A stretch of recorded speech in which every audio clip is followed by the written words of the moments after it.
Thank you very much. It's a great honor to have Prime Minister Starmer in the Oval Office. It's a very special place, and he's a special man. And the United Kingdom is a wonderful country that I know very well. I'm there a lot, and I'll be going there, and we expect to see each other in the near future. We'll be announcing it, but we're going to be discussing many things today. We'll be discussing Russia-Ukraine. We'll be discussing trade and lots of other items. And I think we can say that we're going to be getting along on every one of them. We've had a tremendous relationship, and frankly, the Prime Minister and I have met twice before, and we get along very famously, as you would say. And I look forward to it very much. We look forward to the day and the meeting. We'll be having a luncheon after this, and then another work session, and I believe we're going to have a press conference at the end. So I look forward to it. And Mr. Prime Minister, thank you very much. Thank you. Thank you, Mr. President. Can I say thank you for your hospitality, for your leadership. We have met a number of times, we've talked a number of times, and we have had a very constructive conversation. I'm sure we will today. And of course, our countries have been bound together for a very long time now. The closest alliance, I think, of any two countries when it comes to prosperity and security. And I know that together we will strengthen that even further. And on issues like Ukraine, thank you for changing the conversation to bring about the possibility that now we can have a peace deal. And we want to work with you to make sure that peace deal is enduring, that it lasts, that it's a deal that goes down as a historic deal, that nobody breaches, and we'll work with you to make sure that that absolutely happens. And it is my pleasure to bring from His Majesty the King a letter. He sends his best wishes and his regards, of course, but he also asked me to bear this letter and bring it to you.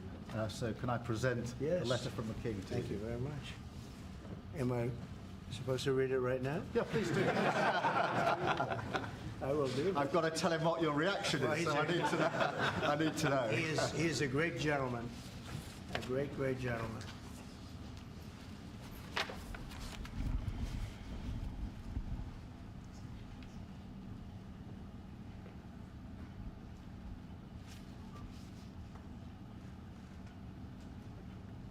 Oh, that's well.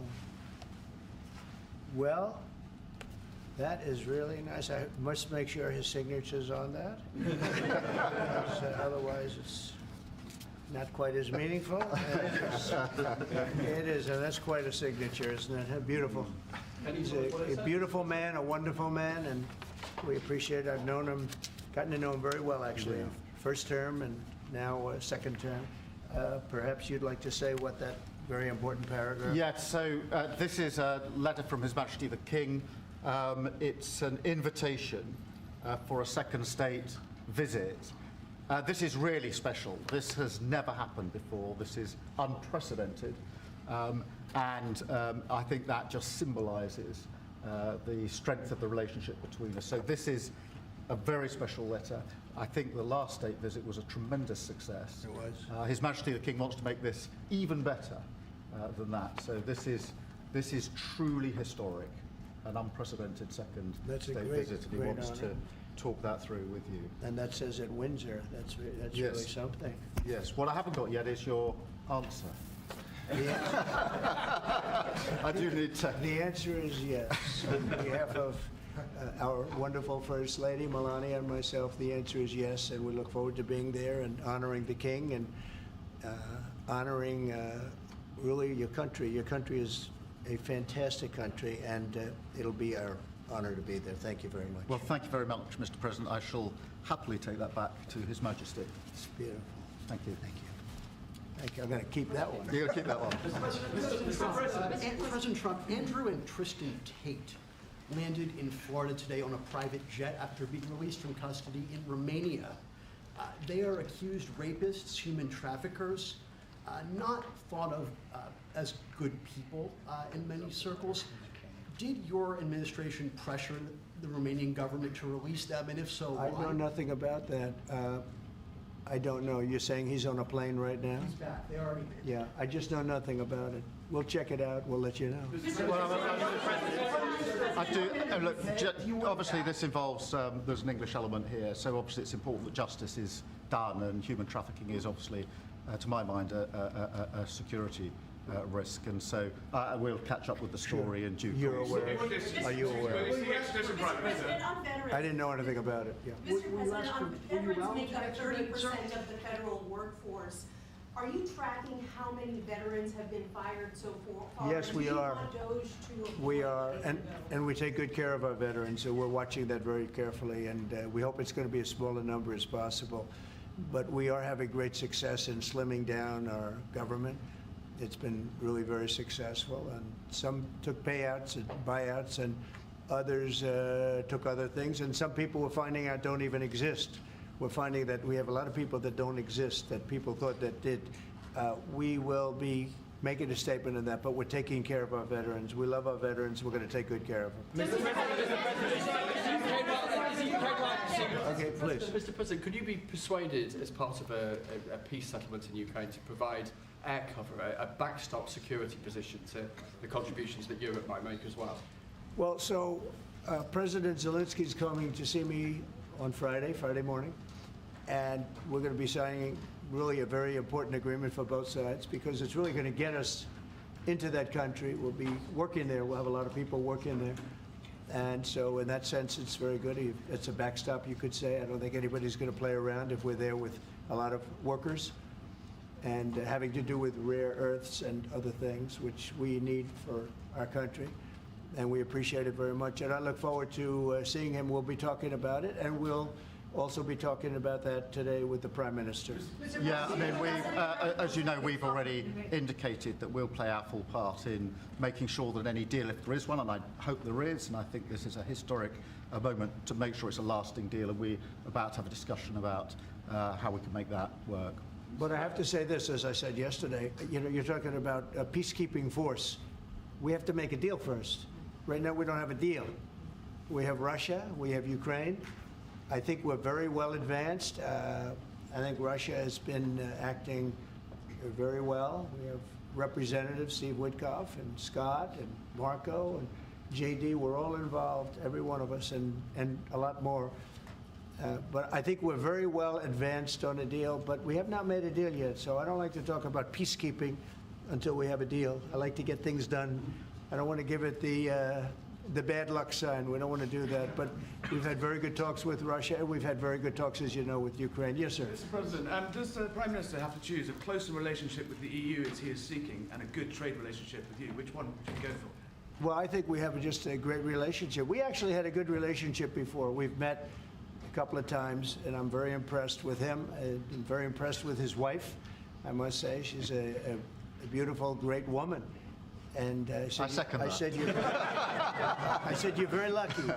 He's very lucky. And no, we've had a very good relationship. Are you worried about Britain potentially undoing some of the benefits of Brexit by seeking a closer tie with the EU, who you said was set up to screw No, I don't the worry about that. United I thought, you know, frankly, what they did was the right thing at the time, and I think that'll probably prove out over the centuries. You know, you have a long time to go, but I think I predicted that was going to happen, and it did happen, and it'll work itself out. I think it's already worked itself out. Yes. Mr. President, can I ask on Chagos, Mr. President? Keir Starmer has signed a deal to give away the Chagos Islands to Mauritius. Will you approve that deal? Well, we're going to have some discussions about that very soon, and I have a feeling it's going to work out very well. They're talking about a very long-term, Yeah, powerful 140 years. lease, a very strong lease, about 140 years, actually. That's a long time, and I think we'll be inclined to go along with your country. Yeah, I think it's sounded.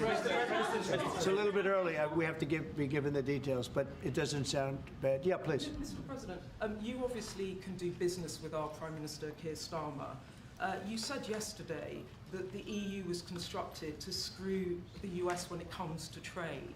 What can our Prime Minister say to you to persuade you not to impose tariffs on the United Kingdom? Yeah, did I use the word that you said, that bad word? I think so. I saw it. Well, I think that the EU, yeah, I've had problems with the EU because, and we're not talking about, we happen to have a great relationship with you, but we did have, and we do have problems with the EU because they've tariffed us. They do it in the form of a VAT tax, which is about 20%, and many other taxes. They sue our companies. They sued Apple, got $16 or $17 billion, which was, I think, totally a ridiculous decision. And they're suing Google for a lot of money. They're suing a lot of other companies, and we don't like the way they're treating our people now. We don't like the way they're treating our companies. They sell us cars. We don't sell them cars. They don't take our cars. They don't take much of our agriculture. And we have a deficit with them of about $350 billion. So I wouldn't say it's been such a great relationship personally, but other people did because it's politically correct to say that it's been good, but it hasn't been good. And we're going to change that. And we are going to have reciprocal tariffs. We're not going to have tariffs. We're going to have reciprocal. Whatever they charge us, we're going to charge them, which for many years, foolishly, I would have done that, but then all of a sudden we had COVID and we had other things to think about. So it took me a little while to get that on, but we had, in my first 4 years, we had the greatest economy in the history of, I think, the world, but certainly in the history of our country. I think we're going to have that again. But the EU was very, very tough on us from the standpoint of trade. Then you could take it a step further and go into NATO, and that was a very tough situation for us. I mean, that's been a very tough situation because we were paying a disproportionate share, and it wasn't good. So, as you know, they paid hundreds of billions of dollars after I got involved, and they evened it out a little bit, but not very much. And then if you look at the war, we're in for $300 billion plus, and they're in for $100 billion. They get their money back, and now we'll get our money back also. But under Biden, you wouldn't have done that. Biden did a terrible job, I have to say. I hate to say that about somebody that sat here just before me, but he did a terrible, terrible job. That war should have never happened, the war between Russia and Ukraine. Frankly, October 7th should have never happened. Israel, that should have never happened. What happened there should have never. Inflation should have never happened. Afghanistan should have never happened. The way they got out, not getting out, but the way they got out. So, but I can say that as far as we're here for a different reason, we're talking about a very different place. And this is some place that I have investments there. I own Turnberry, I own Aberdeen, and I own a great place called Doonbeg in Ireland. So, you know, I have a great warm spot for your country. And our trade, obviously, is fair and balanced, and in fact, you've got a bit of a surplus, so we're in a different position there. And obviously, we contributed hugely in relation to Ukraine, and taken together with Europe, there's about 50% It'll of what's work, gone in. It'll work. It's going to work. Thank you. So does that mean there won't be any sanctions on the UK then? We'll have to take a look. I mean, we're going to have a good discussion today, and we have some very talented people on the other side, and we have some people that probably aren't as talented as them, but they're pretty good. Marco, what do you think? Our people are pretty good.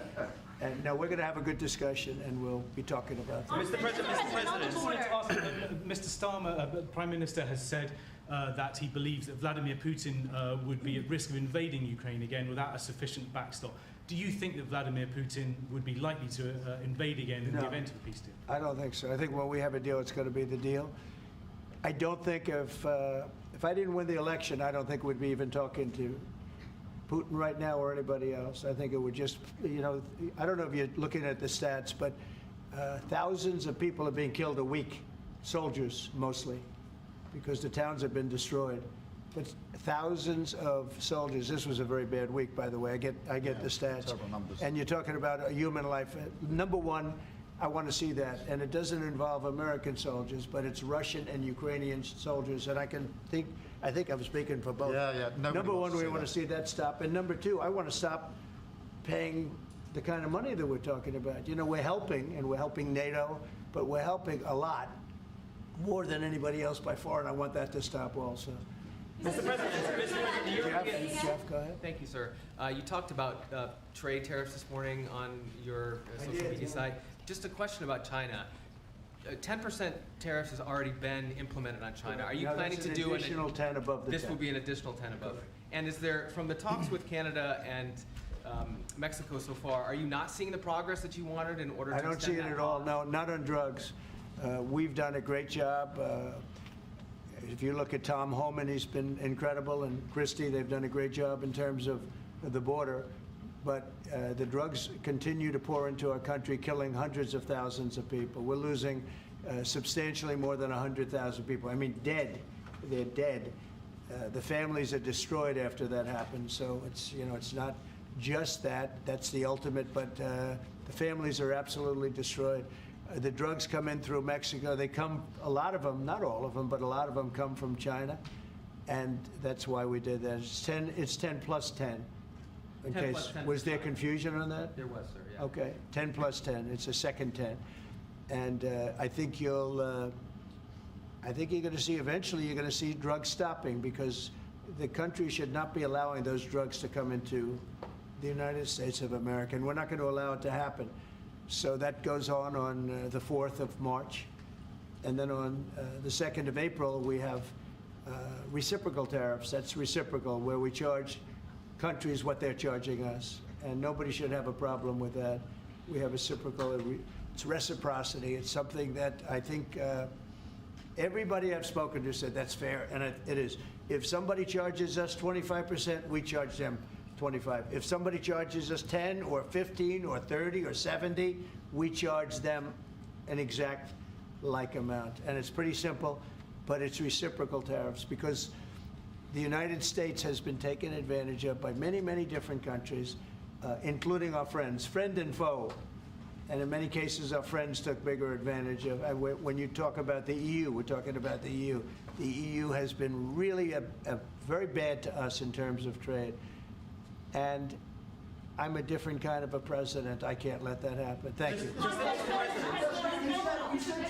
Yeah, please, ma'am, go ahead. Mr. President, what would you be willing to do if Vladimir Putin did not stick to the terms of any deal on Ukraine? If he not what? If he did not stick to the terms of any deal on Ukraine, because he has a history of not sticking to his word when it comes to international I agreements. think he'll keep his word. I think I've spoken to him. I've known him for a long time now. You know, I've known him. We had to go through the Russian hoax together. That was not a good thing. It's not fair. That was a rigged deal, and had nothing to do with Russia. It was a rigged deal with inside the country, and they had to put up with that too. They put up with a lot. It wasn't just us. They had to put up with it, with a phony story that was made up. I've known him for a long time now, and I think he will. I don't believe he's going to violate his word. I don't think he'll be back. When we make a deal, I think the deal's going to hold. Now, they're going to have security. You're going to have security. Yep. You're going to have soldiers. I know France wants to be there. The president has said he wants to have soldiers there. I don't think we're going to even be necessary, but I don't think there'll be any problem with keeping the deal with the security. We're going to discuss that. You want to say something? No, I was just going to say, I mean, the deal, if we get it, is going to be hugely important. I don't think it would have happened if the space hadn't been created for it by yourself. But if there's a deal in, we've got to make sure it's a deal that lasts, that is not temporary, that lasts, and that's why we need to make sure that it's secure, and we've lent in and said we'll play our part, and we've talked and we will talk about how we work with yourself, Mr. President, to ensure that this deal is something which is not violated, because it's very important that if there is a deal, we keep it. And that will be, and I think I can say that will be the easy part. That's the part we look forward to, because putting security there, that's the part we all look forward to. That's easy. The difficult part is getting the deal made. So, Yep. But I think we've come a long way. Did you have something? Yeah, on a personal level. He's got such a nice face. Oh. He's smiling. But watch, he'll ask a total killer question. Those are the I've known ones. him a long time. They're the ones that get you. No, he looks like a nice On guy. a personal level, Mr. President, what do you get on most? What's your common ground with Sir Keir Starmer? Because you're both from different political backgrounds. It's true. I think I can say this because we've known each other now really for a little while. This is not our first meeting, as you know. He loves his country, and so do I. That's our common theme. He loves his country, and I love our country. And we also have two countries that have gotten along for the longest period of time. Right? Number one ally on each side. And we have good. France and Australia, we have a lot of good ones. But we've had a long-time relationship, a long time, hundreds of years. And we like each other, frankly, and we like each other's country, and we love our country. And I think that's our common thread.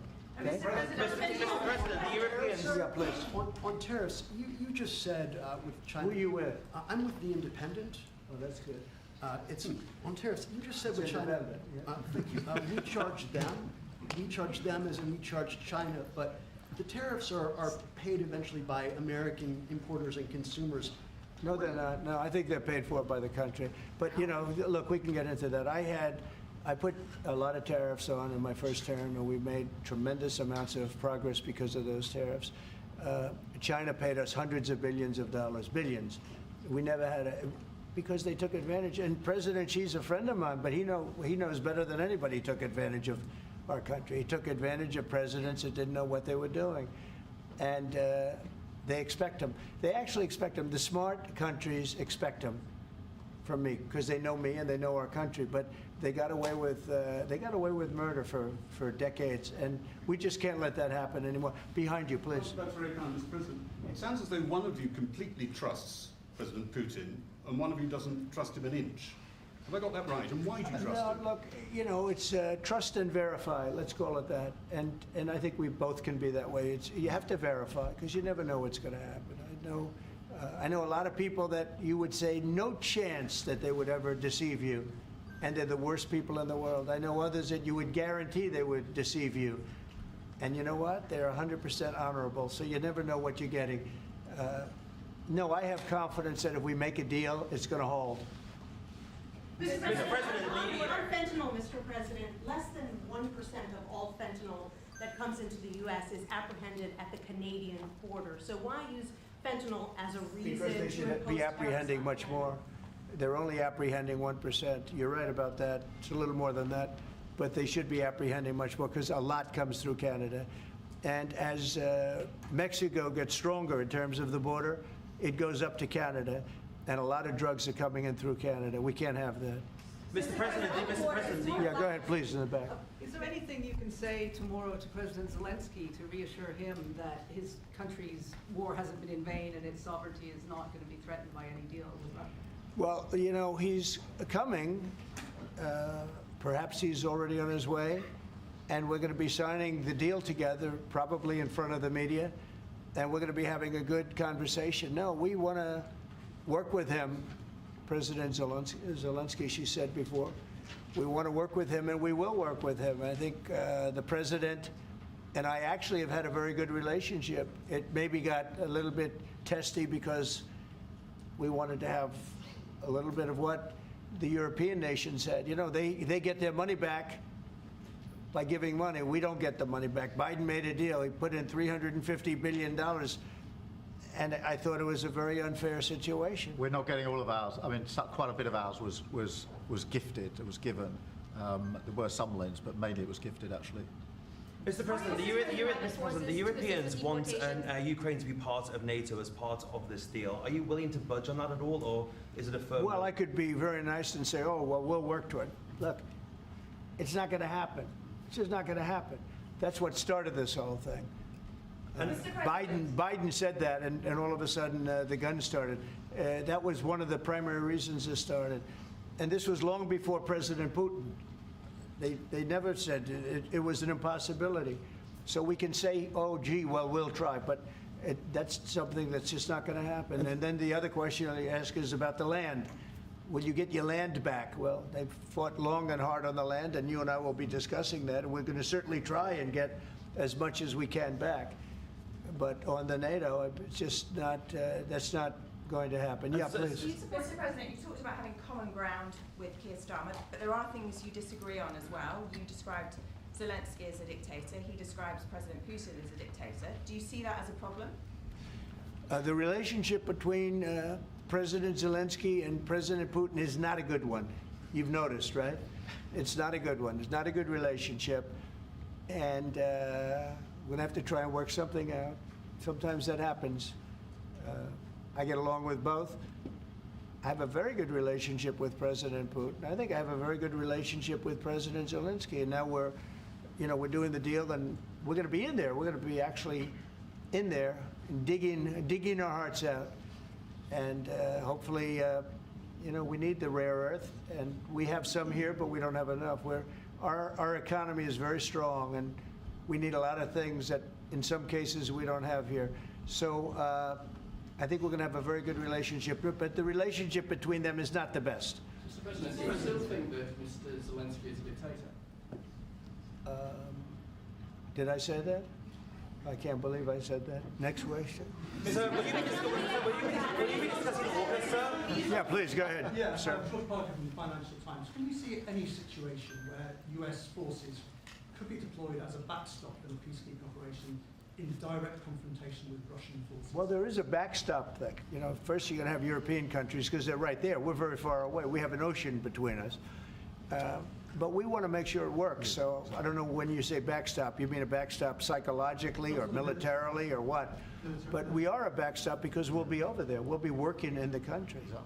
We're going to be, that's a great thing economically for them because, you know, when you talk about economic development, we're going to have a lot of people over there. So we'll be working in the country. So I just don't think you're going to have a problem. I think when we have an agreement, you can say whatever you want about security, who's going to do it, and that's going to be a very pleasant conversation.